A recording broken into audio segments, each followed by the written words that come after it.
So welcome everybody, and thank you for coming out to the ISAT Senior Symposium 2021.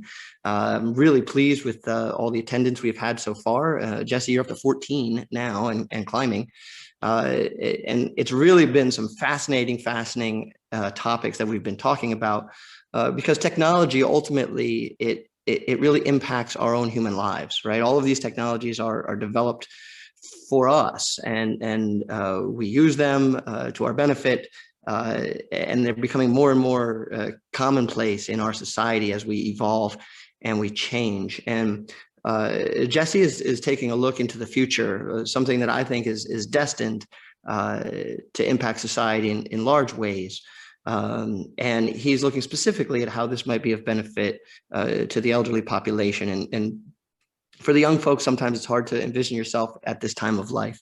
But I think Jesse's done a lot of work to try and engage this group of stakeholders and to try and understand what their perspective is a little bit better. So with that, I will turn it over to Jesse to let him tell you more about the work that he has done in examining autonomous vehicles as they may be an effective tool for the elderly in the future.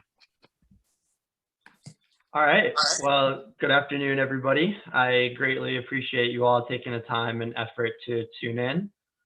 I know this is a bit weird and different this year, as everything else has been, but we're powering through. So my capstone project this year was regarding autonomous vehicles and their potential uses for the elderly community. The problem my advisor, Dr. Bachman, and I wanted to look at were claims being made by the auto industry about benefits of self-driving vehicles for the elderly and handicapped communities without proper representation from these communities themselves. Our questioning was prompted by a 2018 annual meeting of the Society of Automotive Engineering, which was a joint session with the Senate that Dr. Bachman was in attendance for. One senator in particular had a handicapped son, and when she asked the senators about the organizations that the automakers, or excuse me, when the senator asked the automakers about the organizations that they had been in contact with, the room was silent. They didn't have any answers. They hadn't been talking to the right people. So we wanted to do some research ourselves. The goal of this project was to speak firsthand with members of the elderly community and determine their feelings on this technology. We first needed to look at what factors made the auto industry believe self-driving vehicles would benefit the elderly. The first was reaction time. The National Library of Medicine, the National Institute of Health, and the National Highway Traffic Safety Administration have all conducted studies looking at reaction time versus age. As you can see from these two graphs, reaction time decreases significantly as people age. Quick reactions are critical when driving, so you can see how decreased reaction times can lead to an increase in accidents. Another important statistic to look at is the number of crashes per miles driven. These charts show the number of crashes, injuries, and deaths per 100 million miles driven by age. You notice these graphs form a U shape, implying that you are almost as likely to cause an accident as an elderly driver as you were when you were just starting to drive. Even more worrying is the rate at which deaths increase, as you can see from the graph in the middle.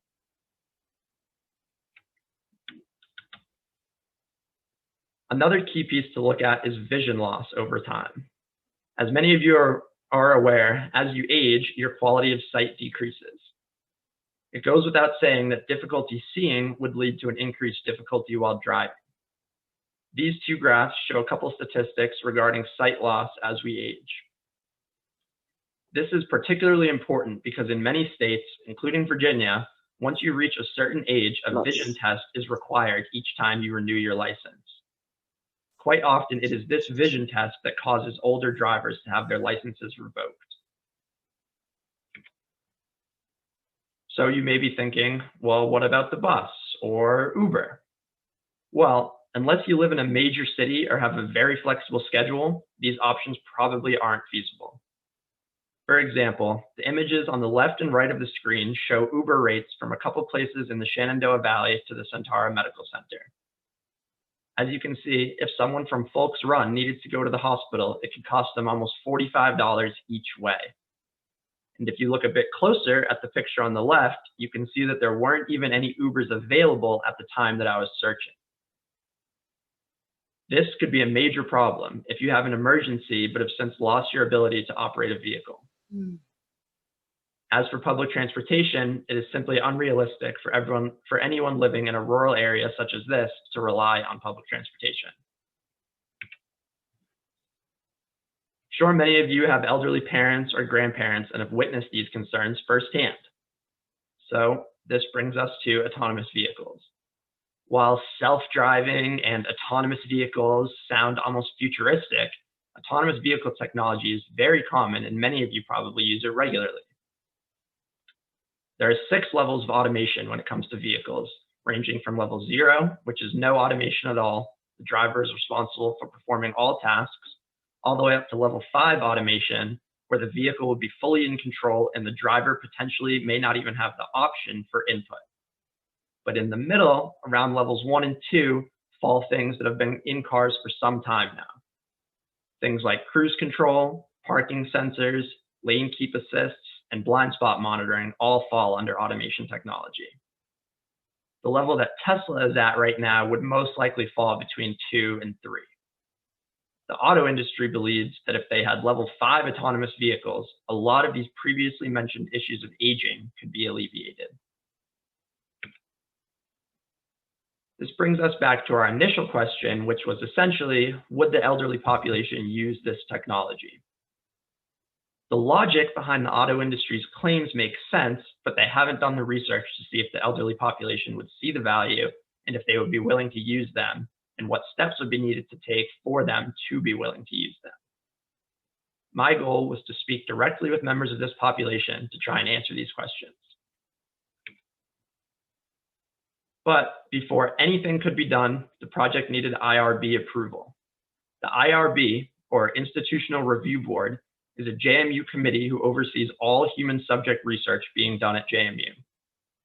Their goal is to make sure participants are being treated in an ethical manner. I went through a mandatory IRB training session, as well as each and every aspect of the project needing approval, including survey questions, telephone and email scripts, methods of communication and storage, and more. We also had a full board review with 18 faculty members who asked very valuable questions, which led to alterations in our plan. This may sound like a lot, but it's very important. You may have heard of the Milgram experiments done at Yale University, but if not, and to keep a long, important story short, ethical concerns were not taken into consideration, and even though nobody was physically harmed, participants sustained serious, long-lasting psychological trauma. Once everything was eventually approved by the IRB, we could actually begin looking for participants. I had made a spreadsheet of local retirement communities, churches, and other places frequented by the elderly in order to get participants. Scripted emails were sent to individuals as well as the administrators of these facilities, asking for people willing to have a short conversation with me and answer some questions. The flyer you can see on the right was also posted in various locations in the Shenandoah Valley. Due to COVID, it was difficult to get participants, but I eventually ended up with 23 amazingly helpful participants who provided very valuable insight. I'll now walk you through all the questions I asked these individuals and the answers they provided me. Before we get started, I wanted to give you an idea of how this next group of slides is formatted. At the top will be the question I asked each of the participants. Below that are key quotes and answers I got from the participant from the questions with especially important or notable words underlined. Underneath all of that, and in red, is the final deduced conclusion of the group. So now that we know what we're looking at, let's look at the questions. First question, do you know what self-driving vehicles is? Do you know what a self-driving vehicle is? Was an important place to start. Overall, everyone knew what they were to some degree, with some having a bit more knowledge than others. Someone mentioned Tesla, which is certainly a common name in the field, as well as the cars being computer controlled, which is absolutely correct.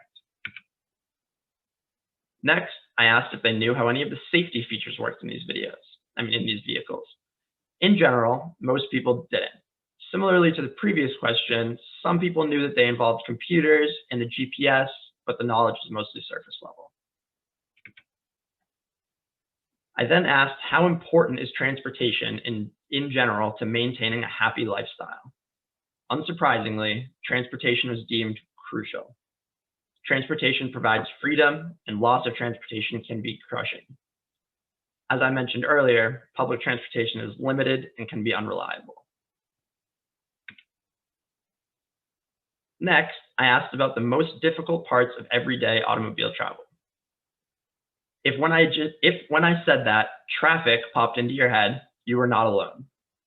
The answers were pretty evenly split between traffic and driving at night or in bad weather. These answers relate directly to the issues we are trying to look at, with traffic requiring constant attention and quick reaction times, and driving in suboptimal conditions not only requires your attention, but is most likely increased stress on your vision. Next, I asked the participants if they could change one thing about their car to make their driving experience easier, what would it be? The answers basically fell into the three categories of gas mileage, convenience, and, whether they realized it or not, self-driving capabilities. Things like hands-free functions, the ability for the car to park itself, automatic cruising and braking were all common answers. I then asked if personally owning a car is an important factor to them, and then if they would be okay with using a rideshare program similar to Uber. The answers were fairly consistent in that owning a car is important and using a rideshare wouldn't be feasible.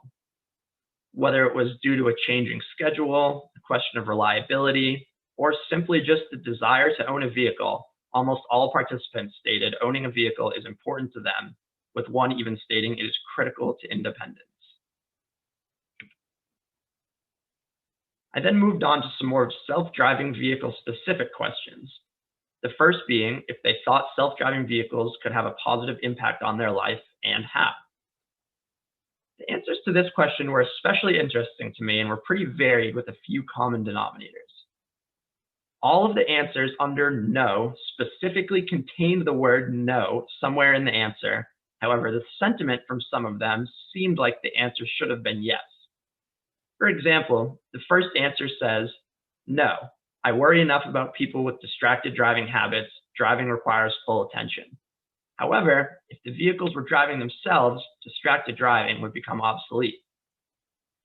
Few of the participants noted that while they didn't see it being beneficial at this moment, they do see the potential benefits as they age and lose the ability to drive safely.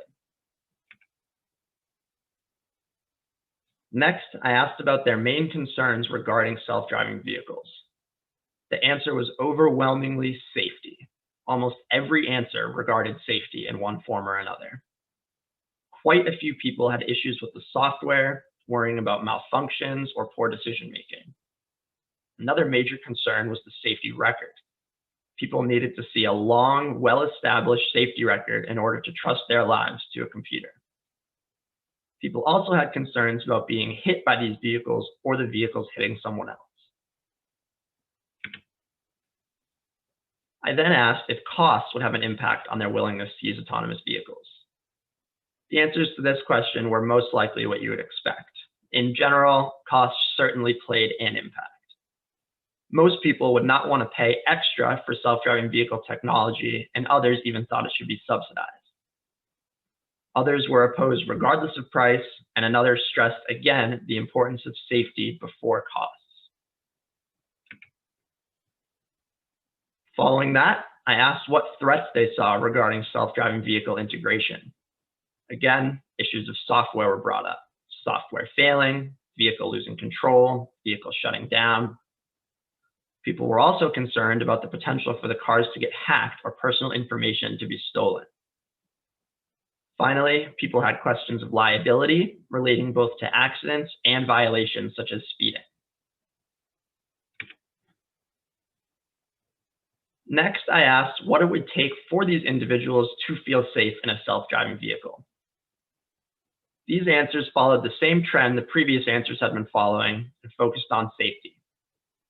People want a well-established safety record, pilot testing, independent studies, as well as just more time and experience using the technology. few other answers related to liability, and some said they would even need a driver. Finally, I asked if we knew that self-driving vehicles could drive you safely, what accessibility features would you need to see in a self-driving vehicle? Most of these answers related to either ease of access with things like automatic doors or voice control, or self-driving related features such as self-parking capabilities and in-car features like a TV and a bar. Things like a TV and a bar might seem like a joke, but could very well be a possibility in the future. Finally, I wanted to point out some answers to a few questions where the answer didn't really relate to the question asked, but instead focused on a point they were trying to make. For example, when I asked if people thought self-driving vehicles could have a positive impact on their lives, a few people were focused on the issue of giving up controls to software. Also, when asked a question where it was specifically stated that self-driving vehicles could safely drive us, multiple people were still concerned about the safety and were unable to even consider the question. Finally, when asked what it would take for people to feel safe, a few of these answers truly show how people feel, with answers like nothing or a self-induced coma. So overall, what did we learn? Key takeaways we discovered were that, first of all, elderly individuals are dependent on their personal vehicles, both in general and also to maintain happiness. Next, we determined that these individuals do recognize that as they lose their ability to drive, self-driving vehicles may have the potential to help them maintain their current lifestyle and not be held back. And as some of you probably concluded yourself, the elderly population has significant trust issues with this technology. In conclusion, self-driving vehicles have many aspects that could benefit the elderly. However, a long-established safety record will be required before widespread adaptation can occur. The auto industry will need to earn the trust of these populations before this technology can be implemented. Finally, I wanted to provide you with some thoughts and follow-up questions I had personally that came up throughout this project. The main question I have is the lack of faith in this technology associated with age? I would be curious what the answers would look like if I asked a group of 25 to 45-year-olds the same set of questions. I predict that younger generations who have grown up around technology would be more trusting and willing to use the tech. That being said, I personally would love to ride in an autonomous vehicle. However, I would also certainly have an issue giving up the ability to drive myself completely. The next question I had was, how much data will be enough? The common sentiment in the answers I received is that a well-established safety record would help ease some concerns. As of this time, mid-April of last year, Tesla had logged over 3 billion autopilot miles, and I'm sure it has increased significantly in the past year. Their Q4 2020 safety report shows that autopilot had an accident every 3.45 million miles, compared to the average accident every 484,000 miles as reported by the NHTSA. Now, that being said, data can be misleading, especially data coming from the manufacturers, so it is important to look into everything. For example, were the 3 billion miles all highway miles? Highway driving has less accidents than non-highway driving on average. And finally, it is important to look at the present as well as looking forward to the future. Currently, these technologies are already here. Most, if not all, auto manufacturers are implementing autonomous driving features in their vehicles. Just a few quick examples are Volkswagen, Audi, and Toyota, who all have some sort of advanced driver assistance packages available. All of these packages include adaptive cruise control using radar, some form of lane keep assist, and some form of parking assistance. As we look a bit farther forward, you may come to the conclusion that rideshare programs are inevitable. Individual vehicle ownership is worse for the environment, worse for traffic, and more expensive than rideshares. Why buy a car for tens of thousands of dollars when you only need it to go to the grocery store once a week? And that is all I have for you today, folks. Thank you again for stopping by and listening to my presentation. I want to give a special thanks to Dr. Bachman for helping me out along the way. It's been a long, decently bumpy ride with no autonomous vehicles to navigate it for us. I also want to thank all of the participants who spoke with me. All of the answers were very insightful and made for some great analysis. I hope automakers take these thoughts into consideration with future implementation. And once again, thank you all for listening. Great. Let's give it up for Jesse Pilevsky and the work that he did. Claps. You can see the claps are coming in, and we want to open the floor to questions. Does anybody in the audience have a question for Jesse? Anyone at all? Well, I do. So Jesse, you've looked a lot into this, and we started off, hearing from the automakers directly in 2018 that these autonomous vehicles really had a lot to offer the elderly. And then you followed up with your own analysis. And I think, you really did identify a lot of just natural processes that all of us will undergo as we age: loss of reaction times, perhaps loss of vision, loss of hearing, right? All things that are necessary for safe driving, and all things that these autonomous vehicles inherently address. But as you pointed out very clearly in your study, the elderly don't trust these things at all. So here you have a potential solution for this population that really, some of them are flat out saying, I'm not going to set foot in one of those things, right? So how are they going to resolve this issue? What if you were to look into your crystal ball, what does the future look like for these things? You said they're available now. What's going to happen in the near term, long term, midterm?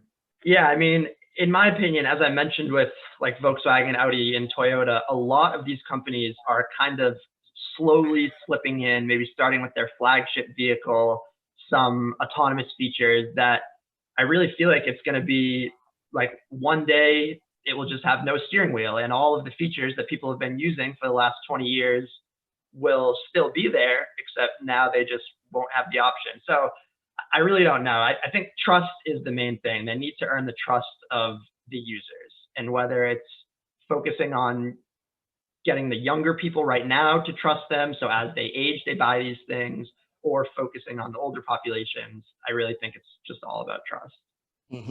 It seems like the Tesla drivers trust their vehicles, and they're all. Yeah. Do you think the other automakers will be prompted by that, since Elon Musk is willing to put these technologies out there now? Do you think that's going to put additional pressure on the automakers to just kind of skip some of these steps and just go all out? Yeah, I mean, personally, I think there's a lot being done behind the scenes that we don't know about. Tesla is a new small company. They needed to make waves, so they came in and released this technology so that everyone knows their name. Like Ford, everyone knows who Ford is. So Ford doesn't need to be grabbing your attention with self-driving technology now, whereas in a few years, once they've really nailed it down, they can put it out and say, this is Ford quality self-driving, it's not a beta. You don't need to test it or anything. We've been working on it for the last 10 years, and it's good, and it's here. So I will say I have a little note. So I have a 2017 Subaru Forester, and when I took it into the shop and they lent you like 2021 version, or even like now they're lending you like a 2022 version. And I have to tell you, it felt like I was driving a spaceship. Like I'd be driving and I would accidentally go, I guess, touch the line on the road, and it would already move me back into the lane. It would start beeping if I would be reaching a yellow light or something. It was super overwhelming, even for me. And I'm not even an elderly person. It was just, even from the 2017 Subaru Forester to the 2021 version, it was a huge jump for me. And I felt like it was a totally different vehicle.